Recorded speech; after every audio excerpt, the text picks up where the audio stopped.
Capricorn, this is your week ahead astrology forecast by Astrology Motivation from Born Without Boundaries. Welcome.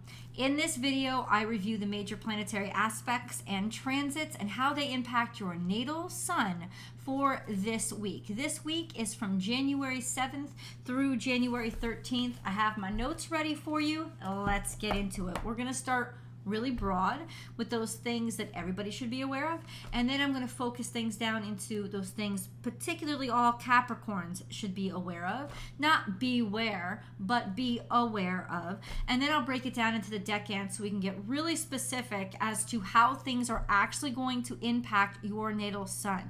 By things, I mean other luminaries and planets based on what angle or aspect they are creating to your natal sun. So depending on where your natal sun is, it will be different between one Capricorn and another. You don't have to know exactly where your natal sun is located. All you really need to enjoy this video is to know what your birth date is. But if you really want to dig down deeper into the astrology, the best place to start is to go get yourself a natal chart. You can get them for free online. Just search free natal chart, and there's a ton of websites that do it for you. It's so easy to generate a natal chart now, it's ridiculous. You just need your birth date, which you already have, your birth time, and your birth location. And if you're born in the United States, all of that is found, all of that information is found on your birth certificate. I've just been alerted to the fact that in other areas that's not the case, but there's always a way to find out. You need those three pieces of information, and when you do, you just plug it in, and in seconds you'll have a full natal chart, and then you'll see where your sun is located in the zodiac sign of Capricorn. For those of you who are new to astrology, like, what do you mean? Capricorn is Capricorn. No, Capricorn is an area or a slice of a wheel, of a full circle. All of astrology is based on geometry. So there's a zodiac wheel, which is a circle, and circles have 360 degrees in them. And Capricorn, because there's 12 zodiac signs, each zodiac sign occupies 30 degrees of that 360 degrees. So every zodiac sign has 30 degrees, and as astrologers, we break each of those down into groups of 10 called decans, groups of 10 degrees, so that we can be more accurate as to what's impacting what, because over 10 degrees is sort of the sweet spot. Over or way under that, the aspect is not the same, and you're not going to be experiencing the energy really. So let's get into the big stuff, okay? And for those of you who don't have your natal chart information, it's okay. I said you only need to know your birth date. That's true, because I will estimate about which birth dates correlate to which of the decans. So you don't have to worry about that. I'll take care of it for you. The big stuff. So this week, the biggest are two different transits. One is Gemini goes into Mercury, which is really good. It's its home domicile. It happens on the 11th. Actually, both transits happen on the 11th. So it happens on the 11th. Gemini, okay, Mercury in Gemini is very talkative, very playful, very educated, likes to learn, very intelligent, broad mind, and loves to converse. This is a really nice place for the distribution of information to happen and for friendly conversations to occur. This is really nice energy. Now, I said we have another major transit on the 11th as well. We do. Pluto is retrograding back into Capricorn. Pluto's been in retrograde for about a month, and it is retrograding back into Capricorn. It will be at 29 degrees Capricorn also on the 11th. What does that mean? Well, Pluto in Aquarius is certainly not over. It's going to go back into Aquarius. It might retrograde, I think, once more, and eventually it'll land in Aquarius for over a decade. But for right now, as it settles in, it will toggle back and forth between like 0 degrees Aquarius and 29 degrees Capricorn. It doesn't really impact those of you who have been under the influence of it. That 1 degree won't really cause much of a difference to you personally. But I think globally, Pluto going back into Capricorn on the same day Mercury makes its way into Gemini, and Pluto and Mercury are going to be trine while it happens, can imply that there's a delivery system or distribution of information that needs to start happening. Communications that actually come through based on discoveries that have been made. Mercury and Pluto together, especially in harmonious aspects, are all about private investigation, digging up the depths, understanding what's deep, not being afraid of the hard stuff, and drudging it out. And trying to suggest that it's helping to heal in some ways, harmonize whatever kinds of discoveries those two of them have made. So globally, I'm not really sure what this necessarily means, but since Pluto will be in Capricorn at that time, one could only assume that it has to do with industry, the corporate world, money making. Now, money making systems are more Taurus, but in general, corporate greed would be confronted here. Maybe it's just the systems itself, laws, rules, and regulations that have to be that will be brought front and center, because Capricorn also rules law and rules. So let's see. I just think there could be some big news coming out. So we also have this week, while all this is happening, Venus is opposite from Pluto. So Venus is in the first decan of Leo. Venus will be in opposition to Pluto for the next week. This is tough energy, and furthermore makes me think that there's something going on financially, because Venus also rules finances.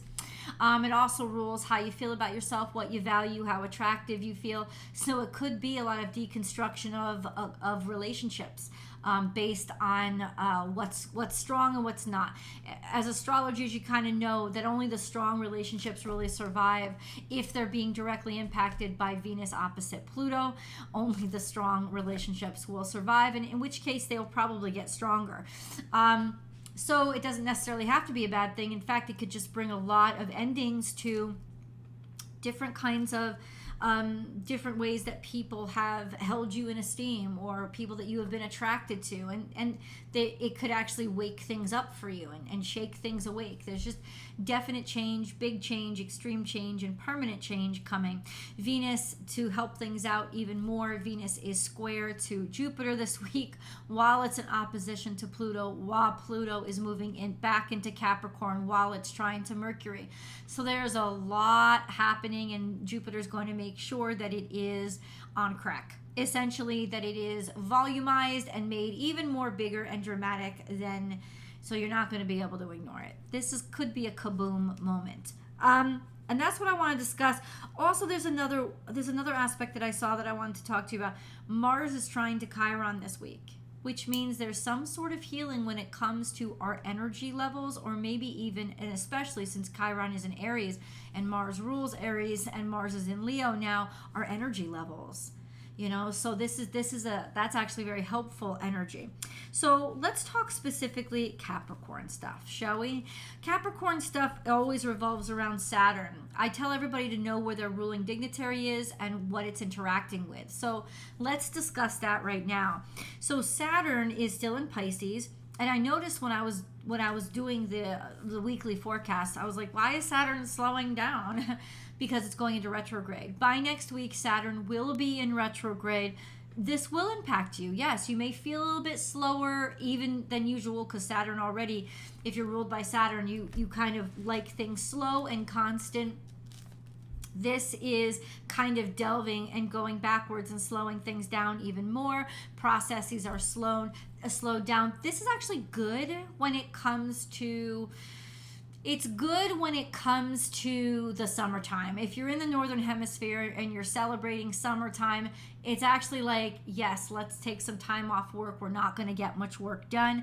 I don't think, generally speaking, a lot of work really does get done when Saturn is in retrograde, or if it does, it moves very slowly. But ultimately, Saturn is retrograding in Pisces, which means that a certain group of you is going to be sextile to it. I think some of you already know. This is actually really nice energy to slow you down, calm you down, and sort of reaffirm your strategies, reaffirm your logistics.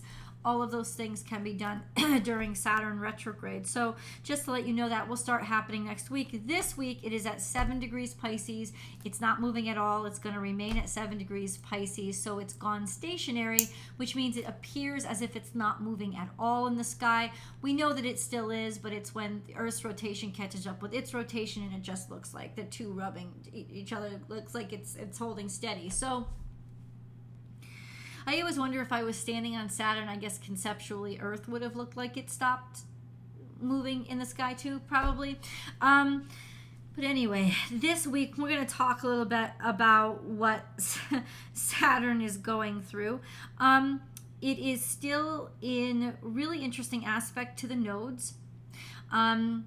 I think it's interesting because it wants to work toward the future. It's got a sextile to the north node and a trine to the south node. So there is this sense of feeling good and comfortable about yourself and able in order to work on the future, or future work, or future laws, rules, and regulations. Just about really kind of being comfortable with switching over to a future modality. That's, I think, really intriguing this week. So let's go into your... Oh, also Capricorn, I gotta say, the zodiac sign of Capricorn is going to have, right now it's empty, but by the 11th, Pluto will be back in at 29 degrees, which means it is once again directly in conjunction to all of Capricorn 3s. But don't you worry, guys, especially if you're born at the beginning of Capricorn 3s, like the 10th or 11th of January, you're not going to feel this much. But those of you who are still feeling it, you're going to feel it just the same. It's still in conjunction with your natal sun because it's within 10 degrees of it, especially if it's within 5 degrees of it. This degree back into Capricorn doesn't change things much. It's major change for your life. Let's get into the decans, though. We're already into 3. Let's start back at 1. So if you are Capricorn 1, you are in the first decan of Capricorn, and that means your natal sun is between 0 and 9 degrees Capricorn. This usually correlates to December Capricorns. Anywhere between December 22nd and December 31st is Capricorn 1. That can toggle because Capricorn season doesn't always begin and end on the same date, right? Every single year. It doesn't. I know Google estimates that it does, but it doesn't. So always check your chart. But if you don't have your chart with you, that's about where your birthdays would be, between December 22nd and the 31st of December. Your natal suns are sextile to Saturn. So it is offering you opportunities, and it has been, especially when it comes to your career. This retrograde, I think, will make things and information a lot more accessible to you, and you'll be able to grapple with things a lot quicker, maybe even get some chances or opportunities that had been left behind for your review again. This is really nice energy. You also have a long-term, okay, so the sextile to Saturn is a long-term aspect. It will be there for all this year. Another long-term aspect is that square to Neptune. So rose-colored glasses can occur with that, and there could be a lot of distraction. But if you find a way to create and be creative, this will take that energy and use it in a very positive way. So that's over the next couple of years. Just be aware of that. You also have a trine to the north node that's conjunct Jupiter, so that's very harmonious energy. So this is growth and expansion, harmonizing your life. This is luck and fortune towards your future. What a blessing it is to have this aspect, Capricorn ones. Enjoy it. You also have some irritating quincunxes to Mercury and quincunx to Venus on either side of Cancer. You have Mercury in Gemini and Venus in Leo.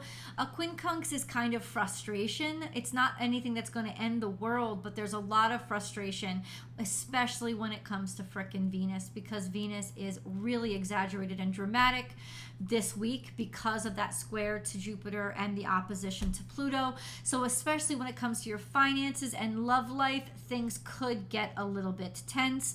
The quincunx to Mercury will just be frustrating, irritating things happening. They sort of feel like a mini Mercury retrograde. You know, like messages not going through, people not understanding what you're saying, calls being dropped, cell phone on the fritz. It'll be frustrating, irritating things. With these two quincunx to you right now, and it'll be this way only really for this week, I would not recommend you signing any contracts or deals when it comes to mortgages, when it comes to big financial investments, when it comes to any permanent change, when it comes to your aesthetics or any large purchases or major contracts. Wait a week. I think that would be best, to be honest. Now let's get to Capricorn 2s. Capricorn 2s, you are, if your natal sun is between 10 and 19 degrees Capricorn, you are in the second decan of Capricorn. Your sun is in the second decan of Capricorn. And you are Capricorn 2s. How does that correlate to birthdays? Basically, the 1st of January through the 10th. 1st through 10th is an estimate. It's a fair estimate of where your birthdays might be. You have a long-term square to Chiron, but really, since Chiron is so far into the second decan of Aries, it's at 19 degrees Aries. It's really only impacting those of you maybe between like the maybe the 7th through the 10th. It's only sort of the end of that 6th or 7th through the 10th, the end of the second decan, that are really within 5 degrees of Chiron. This is concerning because it's a square to Chiron, which means potential injuries happen a lot more often than they normally do, brittle bones, just a lot of suffering, or stuff that you have to confront from the past that keeps coming up to say, what have you learned from me? What have you learned from me? So this is pretty hard energy. Take it from a Cancer 2 who is in the same position with Chiron. I know exactly how you frickin' feel. It is tough, and the lessons are learned the hard way with this long-term aspect. It doesn't go away in a year. It lasts about 2 or 3, so it's really interesting. This week in particular, your natal suns are through the 10th are quincunx to the sun, and then quincunx to Mars as well for the whole week. What does that mean? It means your energy levels are going to be interfered with. They're going to be down a little bit. It could also mean that you're kind of pop-offish and easily argumentative. It could be really frustrating, feeling like you don't have enough energy, but that you have to do everything all at once.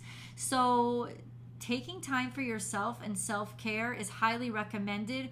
Whatever you can do to take the stress off of yourself, off of your schedule, and enjoy the process is the biggest challenge. Just an FYI. Mars is in Leo, so this could have to do with frustration with how you look, or your appearance, your ego, and it's also the sun. The sun is in Gemini, but still it's a sense of your ego, your appearance,